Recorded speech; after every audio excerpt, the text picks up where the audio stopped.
So mga tol, puspusa na po ang pag-iinsayo po sa ating pambato na si Charlie Suarez dahil po sa paparating po na laban ngayong buwan ng May 10 kung saan niya makakalaban mga tol ang pambato po ng Mexico ng WBO Super Featherweight World Champion Emmanuel Navarrete. Magandang bakbakan to sa ating pambato mga tol dahil po ay mapasabak na po siya sa world title.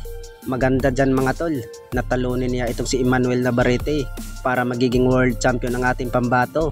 At suportahan po natin itong si Charlie Suarez mga tol. Ay alam po ng karamihan na may lakas din itong si Charlie Suarez. Kayang-kaya din patulugin niya itong si Emmanuel Navarrete.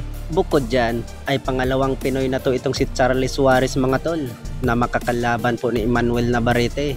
Natatandaan din natin mga tol na nakalaban din ng ating isang pambato ni Emmanuel Navarrete, itong si Gio Santissima noong taon 2020 kung saan din natalo itong si Gio Santissima sa kamay ni Emmanuel Navarrete mga tol via stoppage. Sa kabilang banda naman mga tol ay mainit talagang usap-usapan sa ating pambato na si Kenneth Lover matapos po niyan dinurog po sa round 1 ang pambato po ng Japan na si Kita Kurihara dahil po sa sinabi po ni Kenneth Lover sa interview po sa Pauka Sports mga tol na gusto niyang labanan ito ang WBC Bantamweight World Champion Junto Nakatani. Kung ibibigay daw niya ang laban mga tol ay papatulan daw niya itong si Junto Nakatani.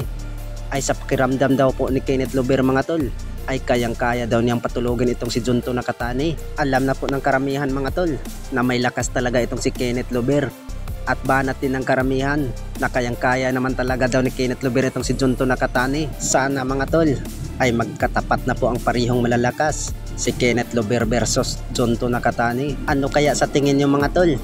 Kaya rin kaya patulogin ni Kenneth Lover itong si Junto Nakatani?